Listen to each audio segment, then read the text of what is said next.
Let's start the show. On today's episode, Felix and I are joined by my good friend John Semley, who is here to talk about the Vice President's new book.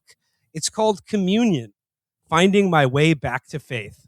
John, how's it going? Good. Thank you for having me. Well, I already told you this, but I had already deposited this book in a little free library on my blog. You sent me a photo of it. And then when you asked me to come on, I had to go retrieve it from the little free library where no one had taken it out, thankfully. What? Yeah. Well, I mean, that's sort of worse than if you had taken 2 books or burned down the free library. Yeah, I should have put it on fire and sent it into the little free library. But no, it will be going back right after this this call. I wouldn't do that. I think it's kind of like the Necronomicon from Evil Dead. True. Well, I mean, you in your review for the Baffler, you described this book as basically like the perfect embodiment of the free pile at like a used bookstore or garage sale or something like that. A book that would be bought in bulk by conservative think tanks and then discarded in free libraries everywhere across the country. But before we get into the book itself, John, it really is an excellent bit of timing that JD just went on Joe Rogan yesterday. And there's just a couple things I want to highlight from his appearance on the Joe Rogan show. The most stunning to me, and like honestly, like we've been a JD observers for a long time, and this one even caught me off guard. This is JD talking to Joe Rogan, and he was sort of musing on what he described as the comms problems with the Biden administration. And by way of making an example of their problems with comms, he said, quote, "It's like they would get him eating ice cream in the most ridiculous, suggestive way imaginable." Now, longtime listeners of the show will know that we have aired every conceivable Biden slander on this show, and not once have I ever considered an image of him eating an ice cream cone as being suggestive in any way. Yeah, of like cognitive decline, but like there's nothing horny about it, I wouldn't say. A friend of the show, Jake Rhodes from Potato Time, said he was watching a video of a senile man licking an ice cream cone and thinking about blowjobs. Well, I mean, speaking of good timing, Joe Biden's free bin book was just announced yesterday too. What's it called? It's like America Promise. No, it Promised Me America. Yeah, that's right. The American Promise Ring. I said to someone, it should just be written like the smudged note that Homer puts on his hand when he confronts Mindy. Just like, you are an elf uncontrollably. Yeah. The prologue, Bo, dead, Hunter, alive. Yeah, it just has to be full like Andrew Hudson Biden voice. But like that is a book that I can already feel myself at my volunteer job sorting books, like throwing it into a bin when it comes in one fluid motion. Well, it sucks that they're gonna like obviously have a ghostwriter for it, and I'm sure like you'll get some funny stuff in there, like something will slip through. He'll like claim that his dad was the first guy to own a pair of Ray-Bans in like 1931. But I wish we lived in a more fun country. You know, we always talked about like the 3 paths for America for what our decline would look like. I think we're headed for the Turkey path. I think we're going to be Turkey, but I wish we were already there because they would just they would do their best to transcribe their thoughts, and the book would be 60% just unintelligible. Yeah. They would do a better job of keeping the ice cream away from them. That's for sure. Yeah. Well, yeah. I mean, you don't want this book banned. You want kids to be able to read this. But if they let him talk about ice cream, you might as well call this a hentai. Biden would break down if he saw one of those Turkish ice cream guys trying to withhold the cone. You know, like he'd just like fully blow a gasket, and that would come on, man. Come on, man. I just want to suggest that probably explains like his entire history with the Israeli lobby. They just showed that to him, and they were like, "This is what they're all like." Well, I mean. It's like, Biden's got his free bin book. JD's got his free bin book. And like between the two of them, there is an interesting dialogue here about Catholicism in America. And that's where I want to start, because we've got Joe Biden our second in all of history, our second Catholic president, and J.D. Vance, our first Catholic vice president. But in terms of religion, J.D. Vance has been Catholic for probably 8 minutes. Yeah. I think he converted in 2019. So, but deigns to lecture the Pope on like Augustinian just war theory. Yeah, and he converted at the I'm sorry. Like, if you think Peter Thiel believes in God, I don't. Yeah. Like, Peter Thiel's not even Catholic. Like, this is the weird thing. Yeah, that's like Peter Thiel is his Melisandre. Yeah. Like, if Melisandre wasn't hot and couldn't do magic, but still killed the exact same amount of children. Well, this is something I was saying. I mean, I write about it a bit in the review about how impossible it is to take anything J.D. Vance says or writes seriously, because as we're saying, I think everyone just knows this, where it's like, why did you convert to Catholicism? Well, he offers 100 different rationales in the book about raising a son and wanting to live in a world full of virtue and how to model that virtue. But we all know it just because like his boss told him to, you know, like the Gerardian Peter Thiel was just like, all right, you should just be Catholic now. And that was that. Well, among the sort of explanations he gives for his conversion to Catholicism, this is from a different review. This is from the New Yorker. He says here, his path to Catholicism was adrenalized in 2011 when, as a student at Yale Law School, Vance attended a talk by the tech billionaire Peter Thiel, the unnerving co-founder of PayPal and of the surveillance board Palantir. Probably the smartest person I'd ever met. He identified very openly as Christian. Vance writes of Thiel in Communion. He defied the simple social template I'd construction that dumb people were religious and smart people were atheists. Now, just to echo Felix here, Peter Thiel does not believe in God, nor is he religious in any way. But I think like contained in that is like that he saw Peter Thiel, a guy who was pretending not to be an atheist, and he was, quote, the smartest person I had ever met at Yale Law School. And I think, if you could sub out smart for richest and most powerful person I've ever met, I think that would be a much more accurate summation of what attracted to him to Catholicism, at least by being turned on to it by Peter Thiel. Because like, if you're like meeting the smartest person you've ever met and you'd be like, oh, they're Catholic, I wonder if there's something to that. But like in JD's mind, it was Peter Thiel is the richest and most powerful person I have access to. And like that will set him off on this road to Damascus moment. Also, just like, that it totally defied my cultural image of religious people as stupid, which is like, okay, before this, you're saying your entire life was spent around like jug hooters and snake handlers. Yeah. Well, the most religious person in his life is his meat morp or whatever, who his grandma, who was like a Billy Graham 700 Club adherent. And he's alternated between like, okay, we need to make everyone I grew up with human fuel for data centers, and actually like the Turner Diaries needs to happen because these people were betrayed by all my friends. But Peter, like, I'll say the writing in the Turner Diaries is better than Communion, but I don't doubt it. But I just want to, like, Peter Thiel, if you're saying that defied my image of a Christian, yeah, I mean, so would Francis Walcott from Deadwood. Right. Yeah. When I met Francis Walcott at the Gem Saloon and he was dumping a severed leg into a furnace, I was like, this guy isn't like most of the Christians I knew growing up. I don't know why. There's just something about him. It's like meeting Steve Bannon and then just going out and buying like a barber jacket, although that would be actually cool.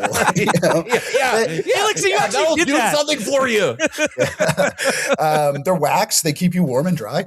But they look great. He does this thing, Vance, where it's like he tries to act like he's this intellectual, basically, which is even harder to buy into than the idea that he has like a meaningful spiritual or religious inner life, is like the idea that he's smart. So with the Peter Thiel thing, it's like, oh, well, this is a smart guy, so I want to do what the smart guy says. And it led me to question my belief that all religious people were dopes and all atheists were smart, and led me to a completely inverted belief, which is that all atheists are dopes and all Catholics are really smart. So like he does this thing where he kind of like samples from ideas, but then just sort of buys into the last thing he was told. Oh, right. I was slightly, I think I was slightly wrong about this one thing. I should believe the exact same thing, but mirrored. Yeah, like he does another thing too, where he talks about coming back to religion, and a lot of it he he sort of like does a reimagining of his hillbilly elegy days when he kind of became the CNN like hillbilly whisperer. And he's like, I would go into I can't do the voice, but like these CNN studios, and I realized that liberals had pieties and that was kind of like a church as well. So if you're going to have pieties, why don't you just become part of a religion? It's like, oh my God, dude. Like you sound like some fucking intellectual dark web guy, like railing about people with purple hair or something. Wait. So a book published in 2026 is mark this date because this is the first time anyone's ever had this thought. Yeah, exactly. They're saying that wokeness is kind of like a religion. And Trump's name was verboten, and if you couldn't utter it in the CNN studio because that would be a violation of their own piousness. It's like, all right, we get it. Well, I mean, like, John, you bring up early. One of my favorite parts of the review is you talk about the fact that like his sort of protean nature is like you reminded me that like he was a guy who called Donald Trump Adolf Hitler at one point. I just want to read this from your review because I thought it was really good. It says, "Communion is exemplar archbishop and grand wazoo of this dull genre of power literature. As the subtitle says, it's about Vice President J.D. Vance's long, boring journey from the evangelism of youth to the atheism of young adulthood and finally into the bosomy embrace of fake Roman Catholicism. Given his simpering, unctuous manner and chameleonic political career, the man who once compared Donald Trump to Adolf Hitler now serves as his Rudolph Hess. One might naturally have their misgivings. The very idea of J.D. Vance having sincere convictions about anything is risible." Yeah, I mean, that says it for me. Maybe some people do buy this guy, but like, this is a hard time I have. When you review a book, of course, you have to read it. But it's like, it reminded me of like, I was interviewing a guy recently for work who like I knew was trying to scam some people, but I couldn't let him know that I knew that. So this guy's talking to me for like 2 hours and I'm just like, everything you're saying to me is a lie, And it's like, so reading Vance's book has the same thing, at least for me, where it's like, it's just a complete fucking waste of time. Because as much as this is about like, accounting for his very dull road to Damascus, where he has no meaningful encounter with God whatsoever at any point. It's also about him sort of like reverse engineering a rationale for why he's Donald Trump's VP, despite not liking him initially, and saying that Christians specifically should be taking up arms against Donald Trump, which now is not a big concern of his for some reason. Just a note on the J.D. Vance's writing. The thing that made me laugh the hardest in your review is that you quote J.D. Vance at one point in the book. I mean, maybe you can provide the context, but he refers to the classic Robin Hood character, Friar Tuck, as an associate of Robin Hood. Robin Hood's associate. There's another great part where he talks about when he finally accepts that he's going to be Catholic and he's in like this French church and he's having this kind of crisis of faith that never happened. And like the light is beaming in beautifully through a window. And he describes it as almost providential. It's like, when else would you be? Why almost? This is like the one time where something would be providential, Like and I know this feeling, but it does have the quality of a guy just trying to like spin out words to hit a word count. Like he quotes his own book, Hillbilly Elegy, at length for like paragraphs and pages at a time. When my brother moved to New York, he was trying to get his first apartment, and this is like 2008 or something, and he finds like a reasonably priced place after just weeks of searching. But the landlord is a Hasid, and my brother's going up against, a ton of other people. And my brother, ace in the hole. He read this guy like a book. He goes, "Well, I don't know, sir. I may have to consult with my rabbi about it." And it was one of the greatest moves anyone's ever pulled. He got the apartment, obviously. But this book is like if the Hasidic landlord was actually like, "Okay, what was your bar mitzvah like?" Right. I think totally calls you out. I lost the dreidel game, so it started out hard. John, you talked a little bit about his Mima, the character that we all remember from Hillbilly Elegy. She loves cussing. Glenn Close. She loves the Terminator. And I'll never forget, like, my favorite moment from the movie Hillbilly Elegy is when Glenn Close as Mima is watching Terminator on television, and she's like doing the Arnold lines and being like, "Pow, pow." And JD's like, "Mima, can we change the channel? C-SPAN is on." I want to watch his congressional testimony on C-SPAN. But how does he conceive of the evangelical Protestantism of his childhood, of his upbringing, and his Catholic conversion? Because I mean, you do write about like anti-Catholicism, is probably the oldest prejudice in American history, and it was the last remaining one. Yeah. It consumed all of the founding fathers. But like, what did he find lacking in the evangelical Protestantism of his upbringing that he finds in the bosom of Holy Mother Church? Well, he describes Mima, Mommy, whatever, as like, evangelical, but religious and close to God, but in a very non-denominational way. And he's like, she would kind of snipe about Catholics, how, Catholics worshiped the Virgin Mary and how they didn't like the authority of the papacy. This is a whole other sub thing. It's like, he comes around to liking the authority of the papacy, where it's like, oh, it's great. I can just tell you what to say, until that Pope suddenly says stuff that he doesn't like. But anyways, so then his stepdad was part of like a really kind of weird, like snake handling evangelical church. So he was like, okay, this is a little nuts for me. And he becomes like an atheist, or more like an apatheist, or like someone who just doesn't care about religion or God. But the thing he seems to struggle the most is like, what would my Mamie say about me becoming Catholic? And then, again, this is like narrativized in such a bogus way. He remembers that I think he had a cousin whose husband was Catholic, and Mima liked him, so she would be fine with it then. So yeah, he basically has the kind of basic kind of Protestant or evangelical suspicions of Catholicism, which is that it's authoritarian, it's, I don't know, old and hoary and all about smells and bells and this stuff. But like everyone, he realizes that smells and bells and authoritarianism are actually quite based. But like, the interesting thing is, like, the excerpts I read from it is that, like, in his current 2026 Catholic J.D. Vance, Mark II, but Popery J.D. Vance, when he writes about Catholic rites and rituals, it really seems like he still doesn't get them or like them. Yes, and he mentions Jesus, like, essentially not at all. Like, he's one of these modern Catholic converts where they're just into, like, the lore, like they know everything about, like, encyclicals from the 19th century.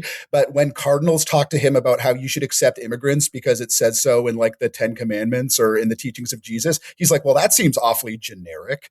Well, I mean, like, he met with Pope Francis, like, and killed him. Yeah. He died. Yeah. And then, like, his response when Pope Francis sort of pushed back against Donald Trump's, extremely anti-immigrant, which is like, it really, like, not just is about enforcing the law, but like defames the dignity of immigrants as human beings. J.D. Vance writes that, like, he wasn't interested in platitudes like that from the Pope. And now he stands squarely against the American Pope, the first American Pope, Pope Leo, a Chicago guy. Yeah. And now he's lecturing him on just war theory. When Pope Leo is an Augustinian, like, this is his, like, school of Catholic teaching, is like, and he went all the way to becoming Pope. Like, I think I make a joke in the thing that it's like a kid on crutches going one-on-one against LeBron, where it's like, how are you going to even make an argument against this guy who, in your own religious worldview that you profess to own, is infallible and knows everything, I really wish JD would actually read Confessions by Augustine, because there's a really powerful part where Augustine kind of does come to God, and he recalls his sins, and he was amorous in his youth, but his worst sin he remembers is he went to a peach tree and said, "Give me whatever's normal." Yeah, I feel like Confessions would be too horny for J.D. Vance. There's another great authorial tick in this where he self-censors swear words. Like, he'll spell shit S-H asterisk asterisk asterisk. Yeah. He doesn't know what being a Catholic is. Like, he thinks it's part being like Flanders. So he's self-censoring, like the people do on Twitter now. But he's saying, "Oh, I thought that Pope Francis was doing platitudes." Yeah. Exactly. What do you think Catholicism is? It's just all memorizing 2,000-year-old platitudes that are in Latin. There was no Pope, Avignon or otherwise, who is known for doing improv. Well, yeah, this is a thing that he kind of gets at a bit, where he's like, well, in my youth, I thought it was so weird that people would, that the point of the Bible was to have a personal relationship with it, and you should be debating scripture. And then he gets like, after meeting Peter Thiel, to this point, it's like, why debate scripture? Like, it's so much nicer when there's a guy in an official hat who says, no, this is what it means.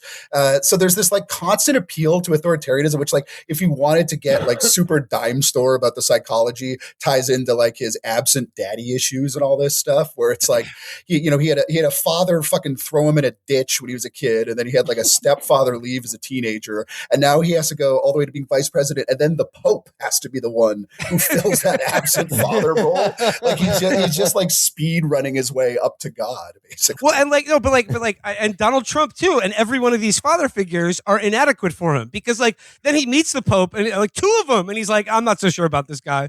It's really funny. Yeah, I know. And you that clip from Rogan, and he did an amazing thing on The View. If you are a JD Vance like hate watcher, this book tour has been amazing, because he's just trying to be out like, hey, y'all, buy my book. I became a Catholic. It's weird. And everyone's like, well, what is America doing in Iran? Why is inflation at 3.8%? He's just getting grilled by Joy Behar for 10 minutes. But his job on these book tours is essentially to fill like a papal role for Trump, where he's like, well, no, what he actually said, what he actually meant, what's actually intended by that, where he's kind of doing this like translator role, where he's trying to give credence to just like the things that Donald Trump has obviously said and what they just as obviously mean. Well, on the Rogan interview, the one I was just watching today, Rogan's like, do you understand why people may think Donald Trump is being blackmailed, particularly given the way we got involved in the war with Iran? And he's like, yeah, I get it, but are any of these things dispositive? He says the word dispositive about 10 different times, referring to word the of the day. files. Yeah. And then he's like, he's like, look, I can tell you, I work with the guy. I see the way he operates. The idea that anyone out there is just telling Donald Trump to do something is like, he's not that guy. He does what he wants to do. But it's like, JD, you were opposed to the war in Iran. Yeah. And like he said it was a bad idea. Now he has to flack for it because like the father figure that he's most tied to and that his, future political and social fortunes rely on has decided otherwise. So he can discard what the Pope says about how you should treat immigrants humanely and with dignity. But like Donald Trump being like, we're going to have nuclear. We have to get the dust. And he's like, like obviously I can go along with that. Well, this is another thing that ties into like that sort of, like from soft player lore approach to Catholicism, where, he's reading all the descriptions on all the items. So he knows everything. But it's like, Christianity, Catholicism, it's like, it is the religion that started because they were like, fuck you, get out of town, go be born in a barn. And he is able to find like all this stuff from Augustine, like the Ordo Amoris or the notion of like subsidiarity or whatever, to basically justify the immigrant policy, where it's like, well, actually, the church says that you should have a hierarchy of love that starts with God and then your family and then your community, and immigrants would be way outside of that. And it's like, immigrants are part of your community, you fucking moron. Like, these people are being dragged out of their cars and houses, Yeah. Just has to like reify the idea that there's some sort of like viral invasive species, and then yoke that to some like obscure piece of Catholic arcana in order to jump over the most basic shit that religion says, which is to be kind to the downtrodden, basically. I just love that Joe Rogan is basically, even with it as servile as Rogan is now, he's basically going, hey, everyone thinks that the president fucked children, and there are videos of it, and that is the reason that we are killing many more children in Iran now, and why everyone's life is getting worse. And JD's like, there was a new word I learned today. It's called dispositive. Like, that's not. I don't know. He says, I've been down every rabbit hole, so I can assure you that that's not true. It's like, oh, okay, case closed. Every rabbit hole? Yeah. You're the vice president. Yeah. It's actually, don't worry. I read the Iran Wikipedia article. I Googled child and he went around the White House like he was John Aaron in King's Landing, investigating Donald Trump's children. The seed is strong. You mean whatever seed's strongest? But John, like to your point about his sort of creative lore wrangling of Catholic doctrine to fit his current and most prominent father figure. a quote I found reading another review says here, he says of religious belief, he says, religious beliefs are less like certainties, such as the boiling point of water, which can be verified through testing, and more like claims about complex systems. Take, for example, the following. An increase in the minimum wage would raise the standard of living for low-income people. That might sound nice, but he goes on to say, but it also might reduce the number of jobs available to low-income people. The complexity counsels some humility in the face of difficult questions. And it's just like, I don't know, like if you're sincerely religious, it doesn't seem to me like religious beliefs are not really certainties. Dude, you know, like yeah. I mean, I've read a number of like religious texts for various reasons, and it's like like confessions. Felix mentioned like Saint Teresa of Avila being like, "I had a psychedelic experience and saw a palace that was in 7 dimensions, and that made me have a personal relationship with God." And J.D. Vance's book is like, "What would the Catholic approach to GDP look like?" It's like, oh my God, dude. There's nothing you can't make boring. And this is the other thing is like he cites a couple instances where he's like, I feel like I saw God trying to nudge me in the right direction. And one of them is he's having a conversation at a hotel bar and a glass flies off a shelf towards him. So it's like, you think God is trying to speak to you by like throwing silverware at you? It's like, Poltergeist is trying to kill him. Yeah, exactly. He's like, oh, it's my burning bush moment. Yeah, when I was struck by lightning and stomped by a big Monty Python foot, I had the idea that God was trying to tell me something important. It's like, yeah, that you fucking suck and he doesn't want anything to do with you. all that characterization too, that it's like faith is like debating social sciences. The Catholics literally believe, like if you ask them, they're like, no, when we do that thing every Sunday, we are eating Jesus Christ's body and drinking his blood. We literally believe that is, and like, you can believe that's stupid. You can believe there's some utility, like whatever. But they're not like, well, I mean, there's a 60% chance that it's not Christ's blood, but like, you know. Well, no, he actually writes about this. In another quote, he says, for an evangelical, the weirdest Catholic sacrament may be the rite of confession and reconciliation. The idea of speaking my sins to a stranger mortified me. And then he says of the Eucharist, this was always a little weird to me as a Protestant. You guys actually think this bread converts to the body of Christ? Yeah. And it's called transubstantiation. Yeah, but yeah, like debating like the temperature at which it transubstantiates or something like that. But yeah, if you don't believe that, there's like any number of churches that will surely, well, not welcome, but tolerate you maybe. Yeah, that and the confession thing is really weird. He has another part in it where he talks about how Usher tried to get him to go to therapy.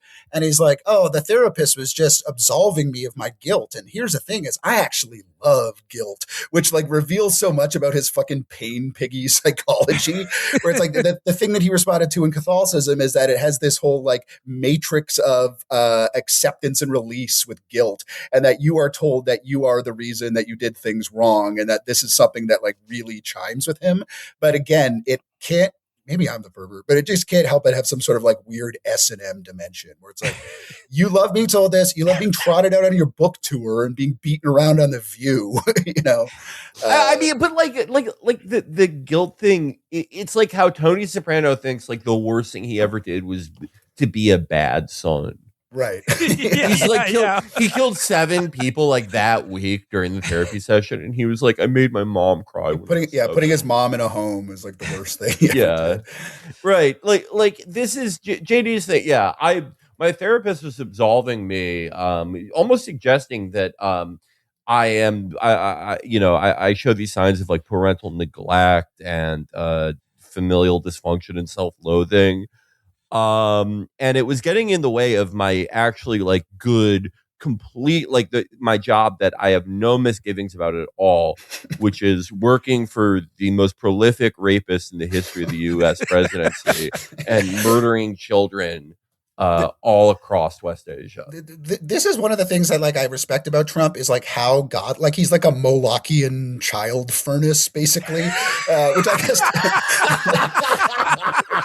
I guess like doesn't make him godless, but like even when Trump has to be like, oh yeah, the Bible, I love all the good parts, and like David Brent talking about classical music, Mozart, Bach, those are generally considered the best.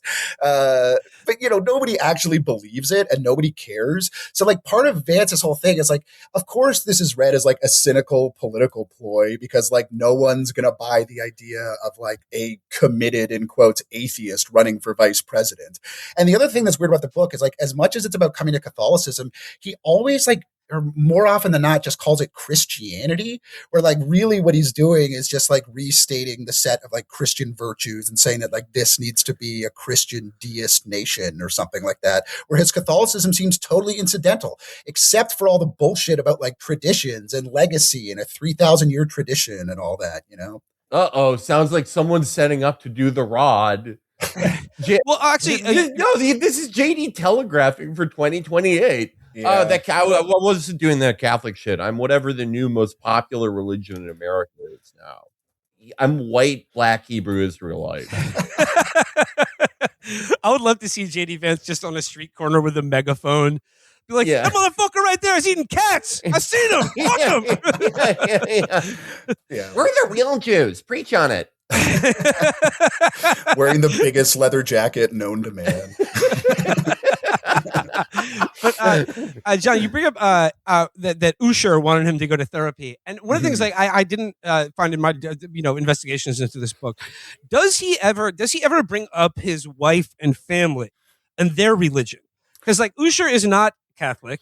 Are they raising their kids as Catholic, though? Yes, the kids go to church. Usher's Hindu. I won't pretend to know anything about Hinduism, but he dedicates a book to her. And it's like, in Catholic, like, teleology, isn't she going to hell? Like, this thing that you chose to believe in after you guys got married, she's like condemned to hell. Like, he did an interview where he's like, I'd love it if she became a Catholic, but if she doesn't, I love her anyways. It's like, well, God doesn't, so that's you and him differ on that point too.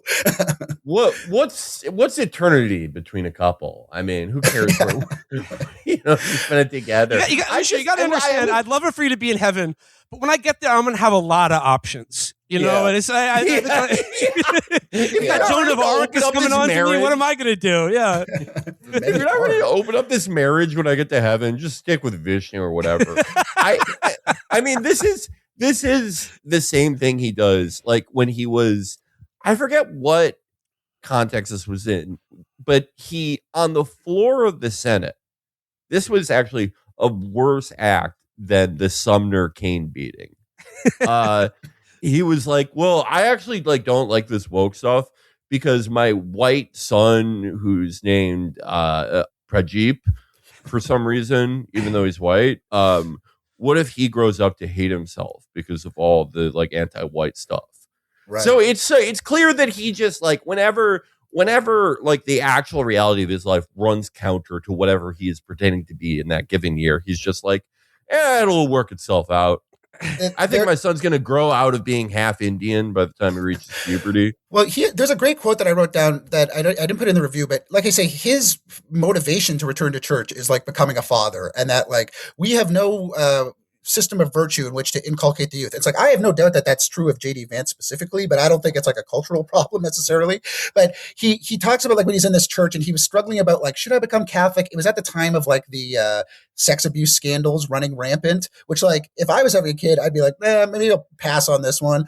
But he literally says, maybe it's all decay and decline. Maybe I'll raise my kid in this faith and he'll think I'm a simpleton or an imbecile.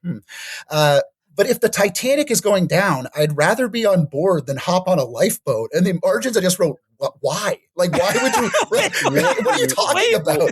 What? But he's accepting joining the Catholic Church as like a sclerotic, diseased institution. And he says, I'd rather sink with the Titanic than be on a lifeboat. It's like, that's not like, that's not even a turn of phrase or like a thought that anyone has ever had. In this case, one of the greatest boat disasters caused by centuries of child molestation. Author's trademark. Author indicates openly that he wants to commit suicide. Yeah, exactly. Just constant suicidality. But I was on the Titanic. I'd want to go down with the Titanic, even if a lifeboat was available. Yeah.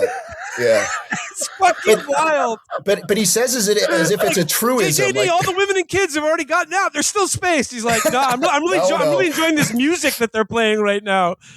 Yeah, he doesn't like swim to the lifeboat because he doesn't have the T-shirt that he wears to the pool. No, I think I'm gonna die. I actually have tuberculosis. You don't want me on he's the worried boat. that his mascara will run in the Atlantic Ocean if he jumps in. But it reminded me of something. So, like, I was raised Catholic, but my mom was Catholic, and my dad was a member of the United Church of Canada, which is basically like an Episcopalian. And when I was a little kid, I really wanted to be an altar boy, and my dad was like, "No, you're not going to be doing any of that altar boy stuff." And I didn't really realize why until I got older. And then it's like, why, if you think that there's a risk that I'm going to be molested going to this church, why are we going every week? You know what I mean?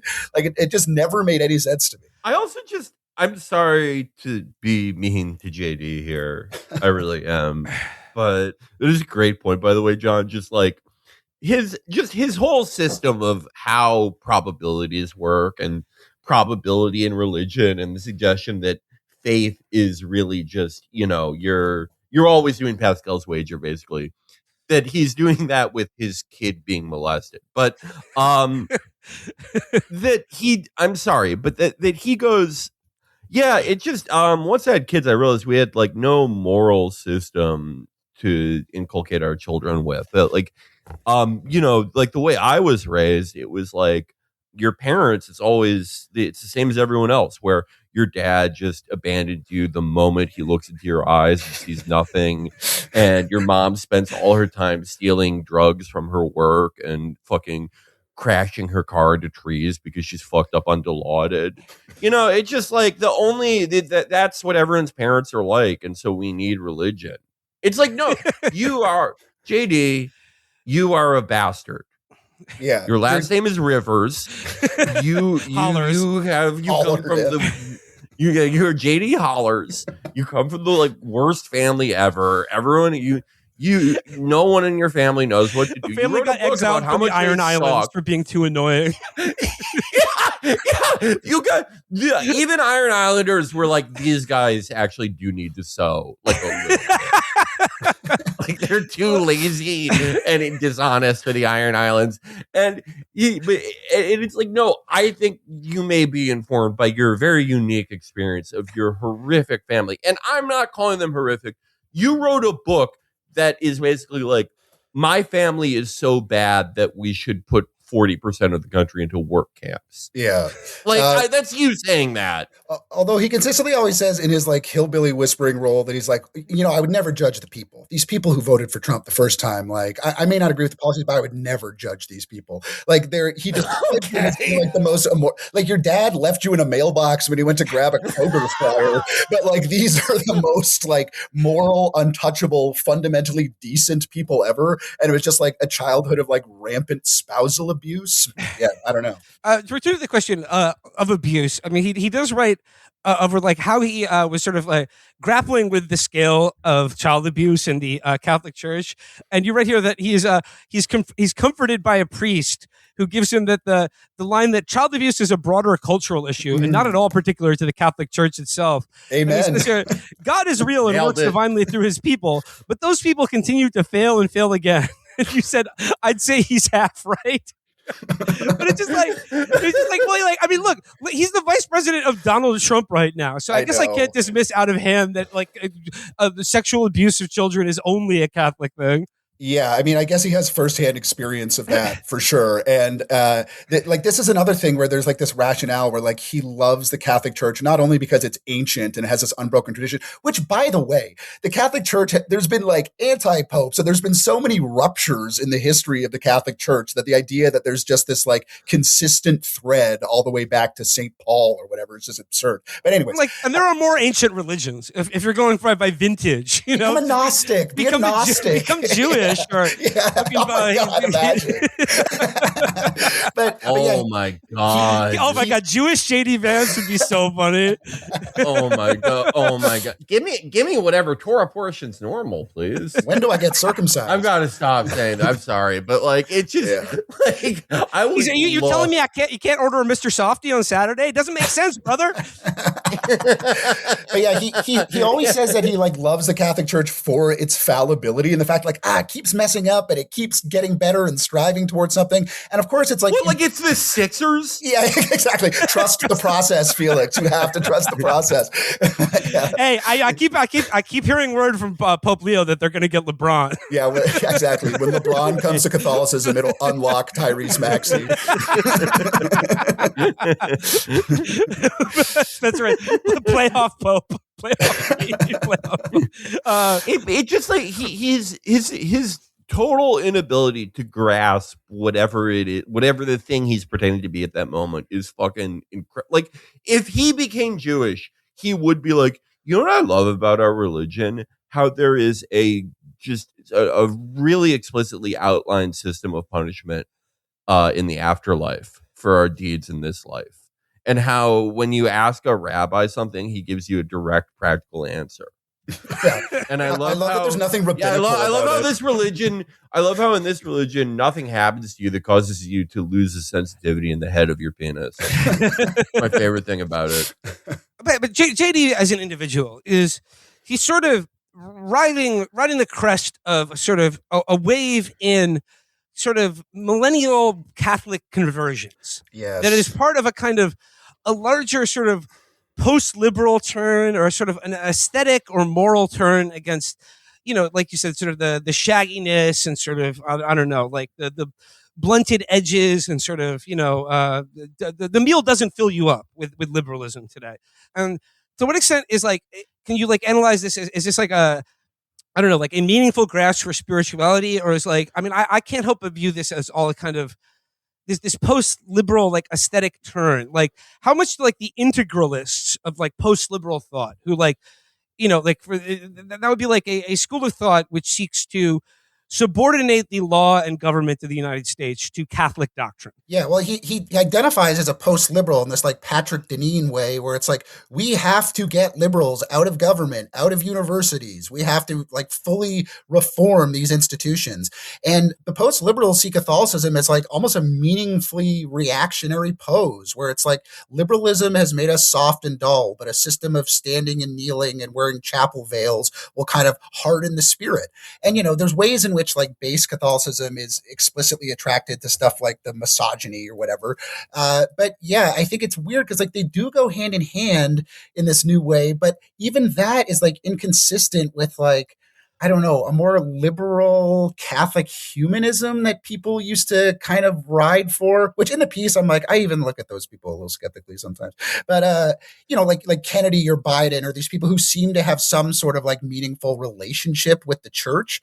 But yeah, it's basically seen, and I try to touch on this in the piece, that like the MAGA style conservative tradition is so divorced from any sort of American conservative tradition that they're sort of using Catholicism as the filling for that, right? By being Catholic, you have a set of rituals and ideas that have a long history, which will somehow give this movement the illusion of having its own long history. I mean, because like at the end of the day, like of the percentage of like America, like about 20% of Americans identify as Catholics, which is like not a small group by any stretch of the imagination, but it's certainly not the majority. And among those 20%, like how they conceive of their Catholic beliefs are probably vary greatly, at least like in contrast to, the post-liberal like integralists who want to make Catholic doctrine like our legal system and our governmental system. But like, once again, like how does this like butt up against like the day-to-day practice of Catholicism or the day-to-day existence of Catholics in America on things like Donald Trump's like explicitly white supremacist immigration enforcement policies? Which he immediately ran aground of the Pope being like, hey, you're doing this to like many of our members of our church. Like, you know that, right? Right. Exactly. I mean, well, that's the other thing is like when I talk about this in the review, but like when Pope Leo, I almost said elected, when he emerged from the conclave as Pope, people thought it would be like a total boon for conservative American Catholics, but it was kind of anything but, right? No, they hate him, just like the last Pope. Yeah, well, there's people being like, I reject what the Pope says and I no longer ascribe to him. I've been Catholic for 10 years and I'm over this. It's like, okay, so you sped run Catholicism and now you're just reinventing Protestantism from first principles in 2026. Yeah. It's like, I've got some theses I'm going to nail to a door. It's like, all right. So yeah, I mean, it's interesting because I do think maybe this is just my own thinking, but there's a tendency to think of like Catholics as having some sort of progressive valence to them, but like that is not necessarily true, and it's not true historically. Like there is no, I think, inherent tension between American conservatism and Catholicism on certain social issues, but definitely with stuff like not to say that Catholics would never say, oh, you don't need borders, everyone should come in. But when you're stacking people in fucking boxes and shooting people in heads in the street, you would think that would be an anathema to Catholicism. But also like when Catholic doctrine, like it is about it's about that there's a president of the religion and what he says goes. So like when J.D. Vance like pretends that he knows better than the Pope does, doesn't that fundamentally undermine the project of integralism when American politicians can essentially pick and choose what Catholic doctrine they would like the law to be? Yes, which again, I think just sort of like points to the fundamental cynicism and insincerity of their entire project. I think that is so dead on, the characterization of like this in the last 10 years, grafting Catholicism onto Trump conservatism as like it's like the oldest thing they can find. Mm-hmm. It is it is Robert Baratheon can be king because like his great grandfather was like a cousin to the Targaryens, so his claim is good. But it's so like it's so doomed from the start because it's like if your movement is filled with people who are like, my life was pretty much ruined by my third grade teacher. Like people who like just every authority figure in their entire life has had it out for them. How well do you think the most like hierarchical form of Christianity? I mean, I don't know. Maybe I don't know a lot about Eastern Orthodox. Maybe they're even crazier.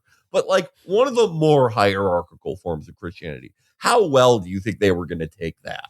And like Felix, I said I thought here like the my third grade teacher ruined my life by emasculating me during lunchtime or recess or something. It's just like, look, maybe if you went to some soft liberal public school, that's how your horrible matriarchal third grade teacher was like.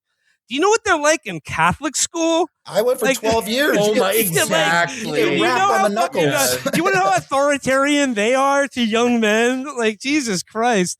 You wouldn't have made it out of Catholic kindergarten. Yeah, they're way too soft for it. They would be talking about it like it was Oz.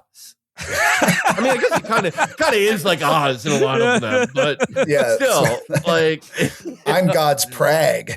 There are guys who are like my age now, and they're like, yeah, the reason that all my relationships have failed is because of the authoritarian bitch in my Montessori school.